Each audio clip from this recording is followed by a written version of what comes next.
All right, welcome to the Week 1 NFL DFS podcast. I'm here with Brad and Zach, and we're going to spend the next 20 or 30 minutes or so talking through the DFS slate for Week 1 of the NFL season, which we're all super excited about, with a focus on FanDuel and DraftKings in particular. But I mean, really, you can take a lot of these insights and apply them to any other site that you might play on, like Yahoo or Fantasy Aces and the like. So let's just get right into it. I'm going to play the role of more of a host than as the interviewee / guest, but you guys are going to be in great hands when you hear what the experts Brad and Zach have to say. So let's just jump into the first question I have for you, and really, tell us what you guys are most excited about for this season, or why are you pumped up for NFL DFS in 16-17?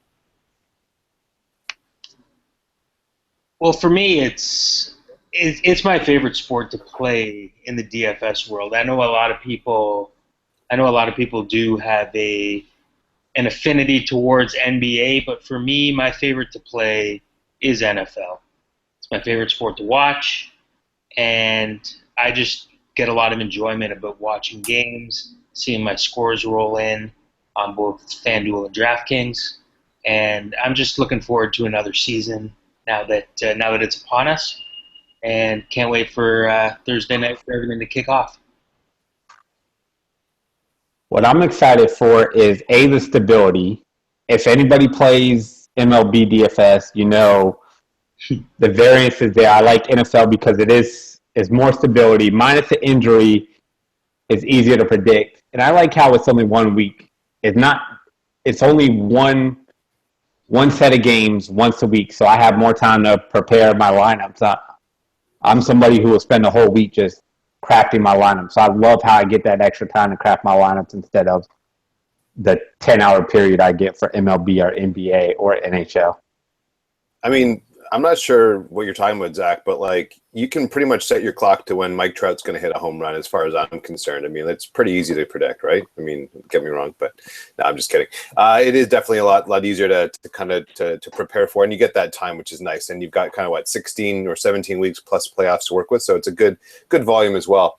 Are there anything in particular you guys kind of learned last year that you're looking forward to putting into action this year for the 16-17 season from a DFS perspective in particular? For me, one big takeaway was bad football players can be useful. Now, what I mean by that, in particular, and maybe I'm going down a well here because I don't know if I'm going to be able to stop talking about it, but for me, Blake Bortles last year was incredibly frustrating on many weeks as somebody who did not have him very often in my lineups because, well, at least after his price rose, because every time I was watching the guy, he was throwing multiple picks to put Jacksonville in deep holes early, and he ended the year with outstanding fantasy numbers. They just really weren't all that efficient. And I really think that I did hinder my performance by just ruling out guys like that I was not a fan of, but yet were really fantasy monsters. And that was something that really kind of clicked in for me in and around week 13, 14, 15 of last year. And I don't really know why it took me so long. I mean, he was a guy I used when he was cheap early in the year. But when he started racking up numbers in garbage time, and then that price started to go up, I didn't adjust quickly enough, and that in particular was something that I really spent the bulk of the off season for NFL DFS kind of kicking myself over. I mean, there's a couple things there, right? There's a bit of a game flow piece, being that when you have an opportunity to play guys on bad teams that are going to get more of an opportunity to have time on the field and possessions and targets, et cetera, like the Bortles and Allen Robinson, Allen Hurns situation, which I think is a really good example. Plus, when players that start the season at a really good value rise, I find it's easy for people to kind of lock in, okay, I'm done with them. I used to pay $5,000 for the guy. Now he's $8,500. He might deserve to be there, but you don't want to keep playing him because you feel like you've already extracted all that profit. It's right. I think those are a couple key things there that do make sense, and every sport has that, right? I mean, there's a lot of players on the Philadelphia 76ers that actually came in handy in NBA DFS too, believe it or not, even though they're arguably the worst team that's ever taken the court. Yeah, I don't mean to say he doesn't have talent, because he does. Like he is a very talented player. I'm just not the biggest fan of him at this point in his career. So, anyways, I think Zach might have something else to say, but I'll turn it over and stop talking at this point. Mine's in the same line as Brad. How important Vegas lines really are for the exact reasons Brad was talking about. I either want running backs that are going to be up in the fourth quarter, or I want quarterbacks that are projected to be down in the fourth quarter. Because if they're down, the quarterbacks are going to pass to try and catch up. If they're up, the running backs are going to get the carries. And another thing that's really important is how important the three most overlooked positions are in daily fantasy. Defense, kicker, and tight end are often overlooked, but honestly, those are the first three places I look when I set my lineups, because those are where people just pass over, and that's where you can get the real edge, especially on defense and kicker.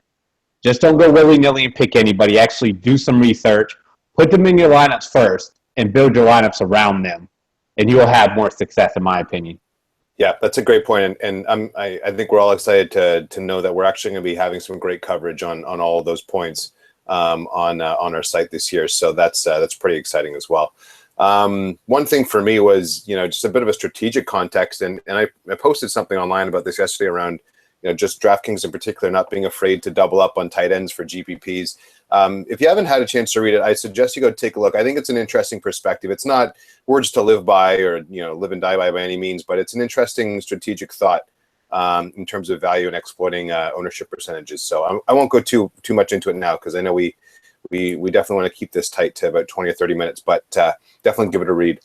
So let's kind of go through position by position for week one and talk through a play or two that we each kind of like at every respective position this week. We'll leave kicker off because it's not applicable to all sites, but focus on quarterback, running back, receiver, tight end, and defense. So Zach, let me throw it over to you. Who is a quarterback or two that you're excited about playing this week?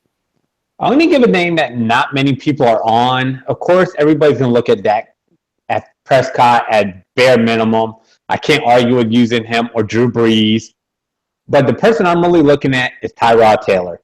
Tyrod Taylor really showed what he can do last season. I'm a big fan of him. I've been watching him since high school. I went to high school in the same area as he went to high school.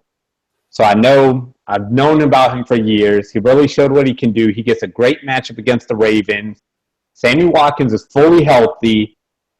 And I just see Tyrod Taylor is going to be one of the top three scorers in week one. And I think he's going to be a top 5 quarterback this season. So I want a lot of exposure to Taylor in season long, especially where you can draft him if you haven't drafted yet. And I love him in week one at his prices. Brad, what about you? I'm really struggling to not put Dak Prescott in 100% of my lineups. I love min-priced quarterbacks. For those that have been following me for a little bit of time now, last year I rolled out Tyrod Taylor on FanDuel in particular, where he was min-priced last year with a lot less information than what I have on Prescott right now. So, I mean, without doubt in cash games, he's my guy. And he'll be on both sides across the board. I really do like Taylor as well as a low-owned GPP play for this weekend. I think, especially looking at the Vegas total, I just got back from a trip, so I was looking at some numbers this afternoon, and I saw Buffalo checking in just shy of 21 points, and I'll take the over on that. I really like the matchup for them. I think a lot of people are kind of brushing the pass defense numbers that the Ravens had a year ago under the carpet, so to speak. But I think they're vulnerable in this one. I like Taylor, dual threat quarterback. The rushing helps give him a little bit of a higher floor, so I'm really intrigued by him, and I wouldn't be shocked if he's under 5% owned. Yeah, I do think he's going to have low ownership. Just quickly with my thoughts on it, I think Prescott is going to be a very, very, very popular guy. I'm thinking 20 to 30% even in GPPs, probably even higher in cash games on both sites. But two guys, that you guys haven't mentioned yet that I think are intriguing are Derek Carr and Eli Manning for a number of different reasons, and we don't have time to go into it, but I'm definitely going to have some exposure to them. What about running backs? Brad, I'll just throw it back to you to start. On the running back side, because I think a vast majority of my lineups are going to have both a cheap quarterback and a cheap receiver, I'm really liking Ezekiel Elliott. The Giants' defense is not good. I don't know how else to say that very bluntly. I'm usually not somebody that likes to roll out rookies in bunches. Like, even in my season-long leagues, I don't really draft rookies. I'm not a rookie chaser, but there's a lot to like about this matchup for Dallas, I think. The Giants' defense was horrendous a year ago. They made some additions that on paper may tick a few boxes, but I don't see that situation resolving itself through their acquisitions. And I really like what Elliott brings to the table as somebody who's more on the higher end as far as spends go. But I think he's going to get 20-plus touches, and I like his chances of hitting value. There tends to be more benefit to rostering a rookie earlier on in the year in DFS anyways, as there's a lot more of an unknown. And when you look at some of the historical data, they always are much better performers in the first half relative to their price points. I've been actually doing a little bit of research on that too, so I like that pick. Zach, what about you? I'm going to go with the obvious name. If you read us or anybody else, the name that everybody's going to talk about a running back is Spencer Ware. He's the first person should be in your cash game lineups. He's going to be, if he's not 100% owned in cash game lineups, there's something wrong. He's going to be getting the bulk of the carries for the Chiefs against one of the worst rush defenses there is. And the Chiefs run the heck out of the ball. Spencer Ware, mark it down, put him in your lineups, and just move on. I love it. That was said with a lot of convincing. For me, I'm right there with you guys on Ware. I don't mind Elliott as well for a lower owned play, but I don't think we should forget about D'Angelo Williams in particular. I mean, he was lights out for Pittsburgh last year when Le'Veon Bell was out, and we have the same situation once again in a pretty decent matchup. So I think he could be pretty interesting. At receiver, I mean, I personally think it's a week that you can easily pay up. There's a ton of value at other positions. We already talked about a couple guys in Prescott and Ware in particular, but for me, I love Antonio Brown, Julio Jones, even ODB and Amari Cooper. But what about you guys, Zach? What do you think are going to be your top receiver plays for the week? You can definitely spend up at receiver. If you go with Prescott, you go with Ware, you go with another cheap running back. You don't even necessarily have to go with a cheap running back. You can definitely spend up at wide receiver. But a name, I'm going to give you a cheap name that I'm really high on, and I can't pronounce the first name, the Tennessee rookie wide receiver, Sharp. He's minimum price almost on both sites. I got to check on him on FanDuel, but I know he's minimum price on DraftKings. He's going to be the top target, minus Delanie Walker, who I'll talk about in a little bit, for the Titans. It's not the best matchup in the world, but Sharp is a name to watch going on, and he's a great week one flyer. A lot of people I think are going to be on Rishard Matthews in that offense too, don't you think? Or do you think Sharp's going to be the better play? Sharp's the better play. Sharp's the one who's been tearing it up in the preseason. He's the one that other sites are talking up as well. I don't really pay much attention to other sites because I don't think they're as good at quality as us, but they are what other people are talking about. But Sharp is the man. He's going to be the man in Tennessee this year. So he's the one you want. If he's on your waiver wire in season long, you want to pick him up as a flyer. If you're looking for a cheap option, if you want to spend up at quarterback, spend up for Todd Gurley at running back, spend up for another top wide receiver, and still you need to put Sharp in your lineup if you're going that route. Sharp is a great cheap play. Interesting. Brad, what are your thoughts? Well, when I mentioned a cheap receiver to go with Prescott, Sharp was the guy I had in mind. So I know he's 4,800 on FanDuel, so ton of salary relief there to go with the 3,000 tag on DraftKings. You touched on Rishard Matthews for a second. I don't mind him as a contrarian GPP play just because everybody is on sharp. So for tournaments, I mean, I'm a Dolphins fan. So like I've seen Matthews. He has some potential. He has some ability. He can make some plays. If you're looking for a guy who probably is only going to do 70 to 80% of what Sharp does this week, but I mean, any given Sunday, right? Anything can happen. You're going to get him at a fraction of the ownership that you're going to see Sharp with, and they have very similar prices on DraftKings. Outside of that, I'm spending up at wideout this week. There's enough value across the board.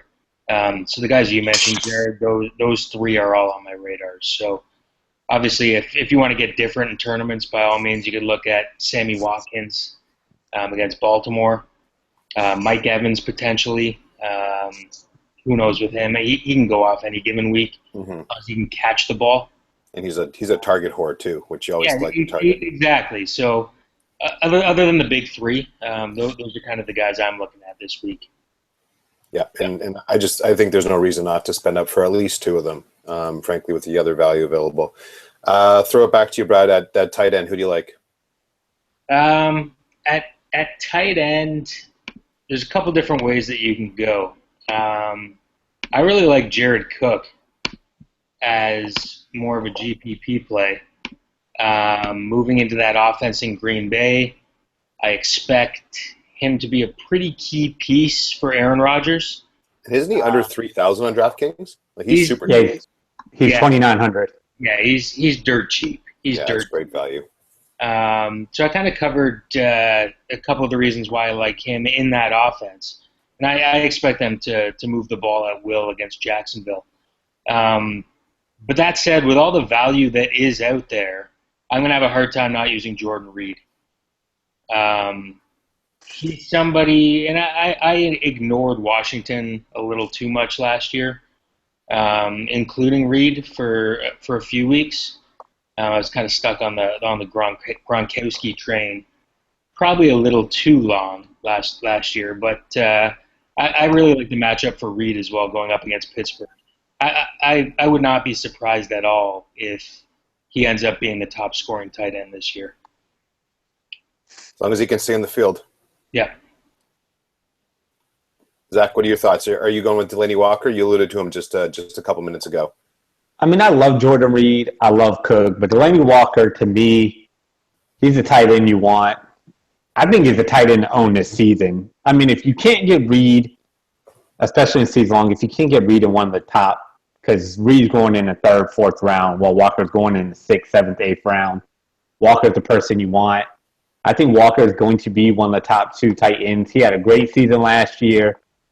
He's going to be the tight end that everybody wants, that they're going to be looking for in that offense with all the new wide receivers.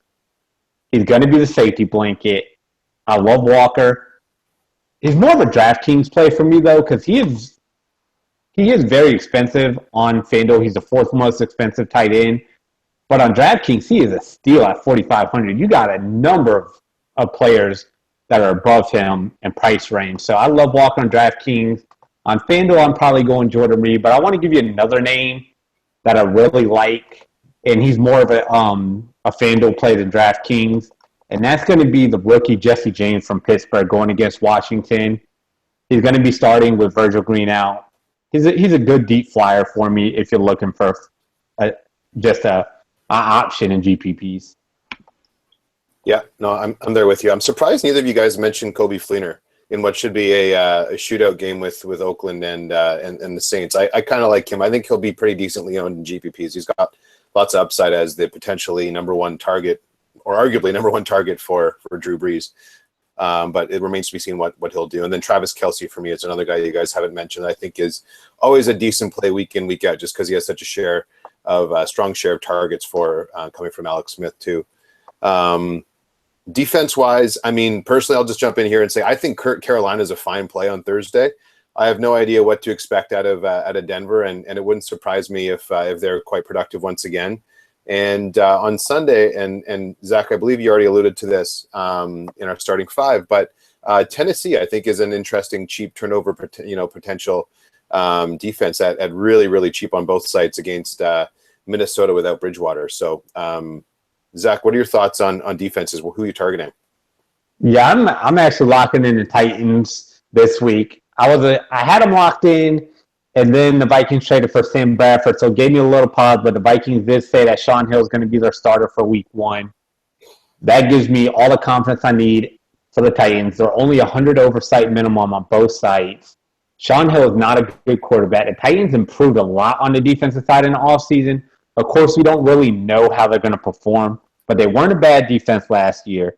They're going to be a lot better this year. Sean Hill is awful. They're going to stack the box on Adrian Peterson. The Vikings offense wasn't that good to begin with, even with Bridgewater. Just lock the Titans in. They had the return game as well. I just think they're the best play on the board if you're not spending up, and I'm not spending up. When I can get the Titans right now at their price, I'm just locking in the Titans. Yeah, I like the play a lot. Brad, who you got? I like that play too, Zach. That said, if I'm spending up on Seattle this week. Playing at home to kick off the season against Miami. I think Miami's in for a world of hurt this week. Hostile atmosphere, and it would not. I know I'm not exactly going out on a limb here, since Miami does have the lowest projected total. But I don't think this is a bad week to kind of chalk it up with your defense as well. I find it very difficult to envision Miami having a good day playing in Seattle. Yeah, I agree with that. And I don't think too many people tend to actually pay up for their defense. So it could actually be a somewhat interesting way to get a little bit of value from an ownership perspective there. I'll give you another name on defense too, on FanDuel's particularly, and that's the Rams. If you're playing on FanDuel where they include the Monday night slate, DraftKings doesn't have the Monday night slate in their main slate, but the Rams against the 49ers, who have arguably the worst skill position, especially with the running back out. The Rams, they get a lot of sacks, so they're going to rack up the points as well. The Rams at only 4,500 on FanDuel, they're probably going to be my choice on FanDuel, while the Titans on DraftKings. Yeah, it's interesting. Good low own play there too. Like really good low own. Brad, what's a stack or two that you're looking at? Whether it's QB tight end, QB wide receiver, or all three. What do you think? I like Dallas. I just think the Giants are that bad on defense. To me, they're intriguing. Just to kind of change gears and some potential opportunity for a team we haven't talked about, but I like the Colts this week as well. In particular, Andrew Luck and Allen at tight end. Mm-hmm. They have a real nice matchup against Detroit this week, and I think they're gonna slip under the radar for a lot of DFS players this week, especially with the poor year that Luck had last year. But they do come in projected to score near 28 points. Allen, in particular, on DraftKings, he's another great cheap option at 3,200 at tight end. So in isolation, or if you want to double up on tight ends, he's a great source of salary relief. And I like those two as a pair in particular. And then obviously you can sprinkle in any one of the wideouts as you see fit. So those would be the two that I'm kind of looking at right now. Zach, what do you think, buddy? Yeah, I like both of those. We're actually going to be having an article on this that comes out tomorrow. I'm going to give you a quarterback wide receiver that I really like, and I touched on it earlier. That's Taylor to Watkins. I think Taylor is going to hook up with Watkins for at least 2 touchdowns, and Watkins is going to go over 100 yards. And then a full stack, which for me is either a QB running back wide receiver, a QB wide receiver, or a QB wide receiver tight end. Some combination of 3 players. You got to look at the Raiders. You got to look at Carr, Cooper, and Crabtree against the Saints. The Saints can't be as bad as they were last year because it'd be historically impossible because they were that bad last year, but they're not going to be good. That game has the highest over-under on the slate. If I'm going a full stack, that's the full stack I'm going. Or even on the other side of Saints. That's the game I'm looking at for a full stack. Interesting. Do you think Clive Walford has any value in a stack situation for Oakland? I mean, I've been reading up on him a little bit, and I think he's going to be like 1 or 2% owned maybe in large field GPPs, which would be interesting. But is there any value there for you guys in a full out Oakland stack? Not for me, because if I'm doing a full out Oakland stack, if I'm doing a 4-man Oakland stack, I'm putting Murray in with the stack. I really like Murray. I've talked about him in the running back cheat sheet. If you haven't checked it out, make sure you check it out. I really like him this week. So if I'm doing a full stack, I'm doing them. I mean, if you want to take a flyer on somebody like that in a GPP, sure, why not? But I'm not that big of a fan of him. Yeah, he's not quite cheap enough for me to throw him in. I don't have really a full story on him. And to me, there's a lot of very, very intriguing plays at tight end. And some guys I really like that I believe will be less than 5% owned. So yeah, fair enough. There's probably 10 guys at tight end. There's better bets out there as far as I'm concerned. But, yeah, I mean, anything can happen, right? He scores a couple times and you have him at 1%, you're laughing. Yeah. Yeah, two other stacks that are interesting that you guys haven't mentioned yet for me are Breeze, Fleener, and maybe even Cooks. If you want to go 3-man there, I think that could be really intriguing. And then Stafford and either Golden Tate, Marvin Jones, and Eric Ebron. I mean, I'm not a huge fan overall there, but I do think that game is going to be a bit of a shootout. So it wouldn't surprise me if the ownership there was a little bit lower across the board. And I think we're going to get some pretty good production there. What's a stack or two that you guys are fading? I mean, let's put it through the context of what's a GPP stack that you think is going to be fairly popular, but you're going to avoid just to try to get a little bit of separation from the pack. Brad, I'll start with you. As far as a popular stack, I don't know. In navigating through the games, I don't know if there's necessarily going to be an overly popular stack per se. So then take away stack. Just think about 1 or 2 players that you're going to probably stay away from for GPP purposes. Okay. For me, I would say any high-priced quarterback. They always seem to be higher owned than what I anticipate, and maybe week 1's a good time for me to kind of go into this, but just for people that are newer to playing DFS for the NFL, I rarely, if ever, see them providing the type of multiple return that you're looking for to take down a GPP. I'm always looking first and foremost for cheap value at quarterback. I'm not necessarily trying to fit a square peg into a round hole with it. If it's not there, then sure, you do have to spend up. At the end of the day, you need points to win. But for me, when it comes to some of the more obvious fades, for me, I'm just not paying up a QB. Interesting. Yeah, no, that's fair enough. Zach, what about you? I'm going to go with a stack, and it's in the same lines as Brad was talking about, but this is going to be the most popular wide receiver is going to be Antonio Brown.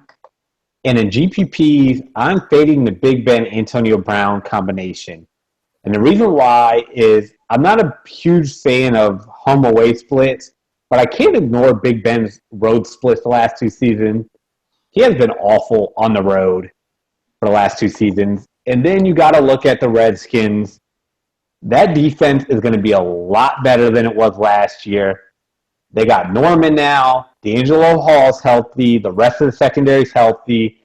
The linemen are healthy to put pressure on the quarterback.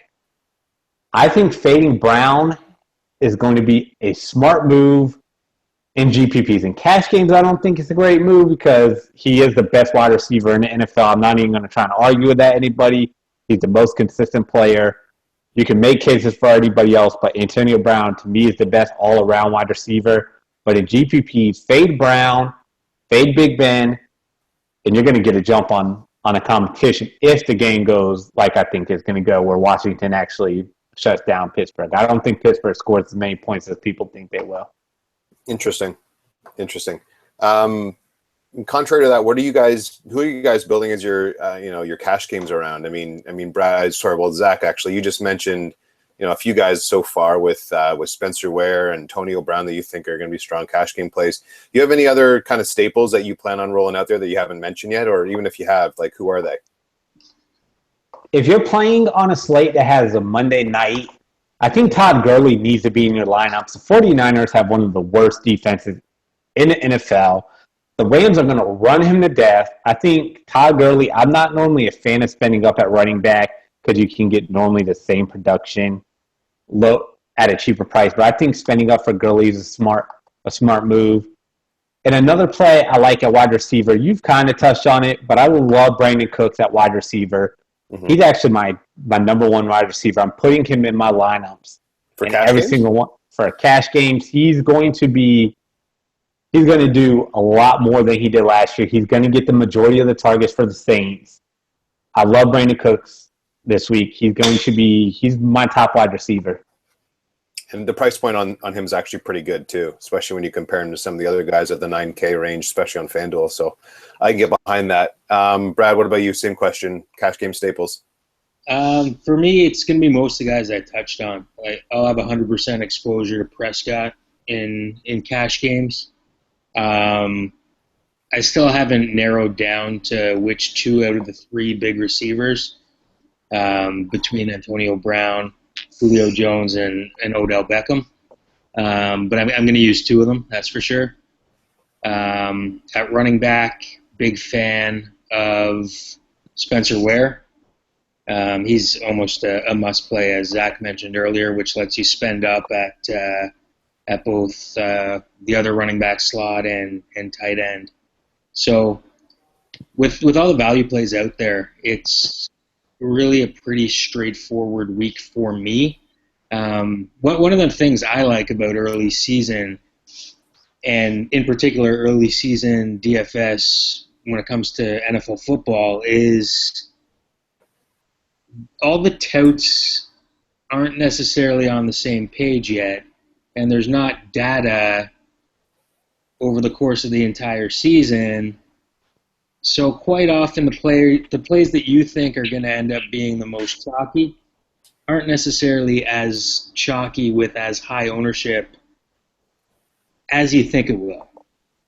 Or at least that's what I've found over the last few years. So that's something that intrigues me, is to see what ownership levels end up being for some of these plays. But for me, this week's pretty straightforward on both sites, and I like the approach I've got for cash games. Yeah, I mean, I think you guys have kind of touched on it. I think you can easily find value at places like quarterback and running back to be able to easily spend up for two or even three elite receivers, and I think that's a very, very clear and easy path to cash game success. So glad we see eye to eye on that.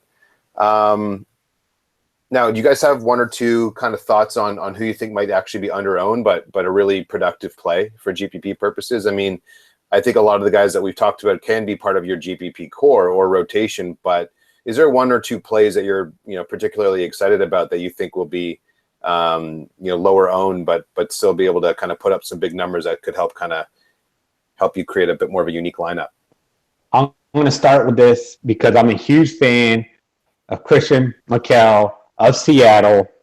I've been a truther of his since he came in the league. I think he has more talent than almost any running back in the league. He showed last season when he's given an opportunity he can do it. He showed in the preseason. Seattle was projected to be up big. They have him listed right now as a starter. They're going to take it easy on Thomas Rawls. He's the name I want at running back in GPPs. If Thomas Rawls is rolled out, he's a must-own for me. Put him and Ware together and just move on. If Rawls gets rolled out, we're not going to know that till closer on, till Sunday. But he's a great GPP option. And at wide receiver, everybody's talking about the name for the Colts that everybody's kind of passing over, but he's had the most success with Andrew Luck out of any of his receivers is Moncrief. He's the wide receiver I want on that team. I want him in week one. I want him in season long. He's going to be their top target. this season, he's the one you want, even over the bigger names on that team. Interesting. Good couple names there. Brad, what do you think? Yeah, I'll double down on the Seattle running back situation. Miami's defense would be great if they were playing Madden 12. Unfortunately, they're a shell of what they used to be for the most part as individuals. Long story short, I like whoever gets the bulk of the carries there for Seattle. So just make sure you stay tuned on that. For GPPs, I think you can make a very convincing case to fade the big three altogether at wide receiver. I don't know if I'm necessarily going there yet, but I think you're going to see high ownership on the three guys that I've talked about over and over again during this podcast. And I think you can make a strong case to fade all three of them. Just pivot to the likes of DeAndre Hopkins, A.J. Green, Brandon Marshall, Mike Evans, Amari Cooper, guys like that. And if you get the right combo that happen to outpace those big three, you're going to have a big, big leg up on almost everybody in any contest that you're in. Sammy Watkins would be another one. There's a lot of intrigue to taking that approach, I think.